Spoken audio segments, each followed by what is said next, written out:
back for the next part. I've called this part of series for the Saga of Sigurd, and now we get to meet the titular hero. Now Sigurd, he was born the son of a king, which is very fortunate. However, his father was slain in battle before he was born. And the night after Sigurd's father was killed, his mother actually snuck onto the battlefield under the cover of darkness and took his sword back. Unfortunately, it was in two pieces, but it was a magic sword. So she had to claim it back, so one day Sigurd could have it. Now Sigurd, he grew up to be a fine young man, strong, fast, and clever. He had an advisor called Regnir. And one day Regnir told him, "It is time for you to choose a horse, young Sigurd. Every young hero needs a trusted steed." That sounded pretty good to Sigurd, so he went down to the stables. But on the way there, he was stopped by this old man. The man inquired, "Where are you going, young boy?" "Well, I'm off to the stables to see if I can find myself a horse." "Ah, might I come with a suggestion, my boy?" Now Sigurd, he knew that he could always listen to suggestions and advice. He didn't have to take it, but he could always listen. Sigurd was actually pretty wise for his age.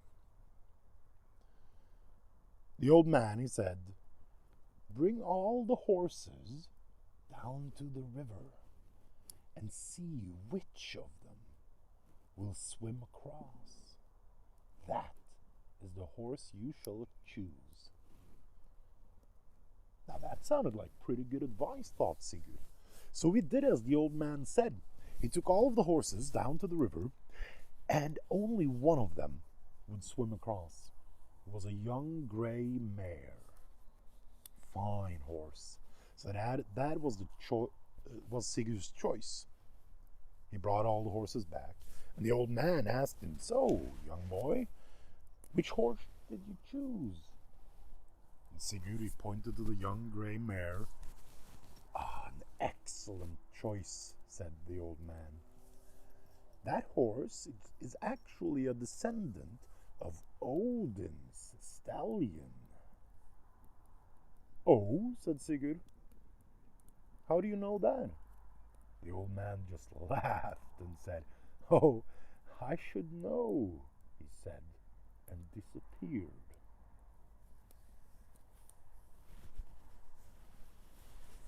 Sometime later, Regnir talked to Sigurd again. "Isn't it time that you found and claimed a great treasure, young Sigurd, as behooves a young hero in the making?" "Oh, I don't know, Regnir. I only know of one great treasure, and that is the treasure hoard of Fafnir the dragon. Dragons are very dangerous." "That is true," said Regnir, "but have no fear. I will forge you a sword mighty enough to slay even Fafnir the dragon." So Regnir, he got to work and he started to forge a sword. Now the first sword he made, Sigurd tried it out. He took it out, gave it a few swings, and then he tried to chop a log in half, but the sword broke. That was disappointing. So Regnir, he got to work again, forged another sword, even better and mightier than the last one, which frankly wasn't difficult. Sigurd took the sword, swung it around, had a good balance, good weight to it, good reach. He split a log with it, and then he tried it on a stone. Clang! The sword broke in half. But then Sigurd's mother came with the pieces of his father's sword and told Regnir to reforge that and Sigurd will have a sword worthy of a king and a hero. Regnir reforged the sword. Sigurd got the sword, and it was just perfect. The perfect length, exquisite balance, as sharp as anything you've ever seen before. It was so sharp that Sigurd actually cleaved Regnir's anvil in half with a single stroke of the blade without even notching or damaging the blade at all. It was an amazing blade. So, a few days later, they rode out. Regnir accompanied Sigurd towards Gnita Heath, where Fafnir the dragon lived. And the closer they got, the more burned trees they saw. Eventually they started to see the ground was splotched with acid. The earth was scorched. Eventually they came upon the canyon, and nothing lived there. Everything was dead. So they camped a little ways away and started to observe. Spent a few days seeing what Fafnir was up to, and it turns out that Fafnir always, at the same time, took the exact same route around the canyon to spy after intruders or people after his treasure. He was very paranoid. Not very clever, but very paranoid. So Sigurd, he laid a plan. Now, early one morning, he went down and he dug a hole right in the middle of Fafnir's path. And when it was deep enough, he jumped down and got Regnir to cover it with sticks and leaves so it couldn't be seen. And then Regnir went and hid. Down into the hole, Sigurd was very, very nervous. What if Fafnir's head falls in? Well, then I will be eaten. But what if Fafnir goes over it and his tail falls in? Well, then I will be beaten. Eventually, though, he heard the sound of Fafnir's great bloated body come crawling out of his cave, dragging himself closer and closer. Sigurd held his breath and willed his heart to stay silent.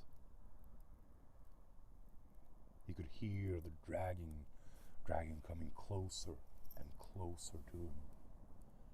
Eventually, he heard the dragon drag himself over his hole, and Sigurd drew his blade, and with one swift stab, he pierced the dragon's heart.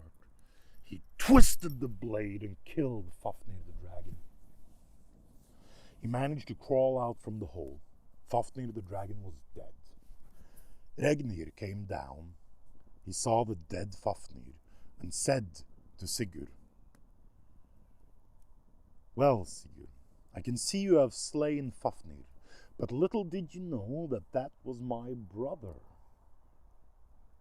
Now I will forgive you for killing my brother if you take his heart and roast it over the fire so I may eat it."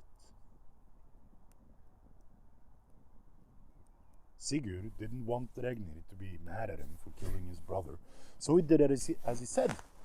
He carved out the heart and he put it on a spit and started to roast it. Regnir went to sleep. After a little while, Sigurd wanted to check if the heart was done, so he touched it, but it still felt cold. He got a little of the juices and fat on his fingers, so he licked it off, and suddenly he could understand birds.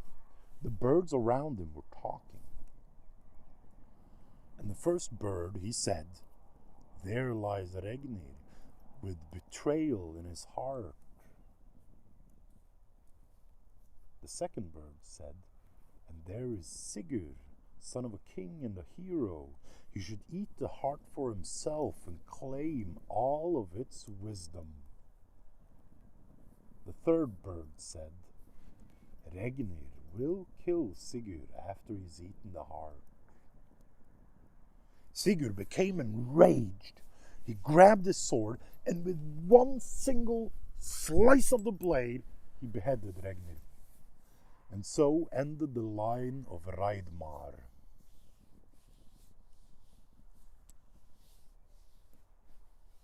Sigurd, of course, ate the heart and gained all the wisdom it had. Now, with the wisdom he had gained, and with his trusted steed, the young grey mare, and all the gold he had claimed, and a certain little ring he found in the treasure, Sigurd would go on to greater glory, and eventually claim a Valkyrie for his own. But that is a story for another time. Thank you for listening.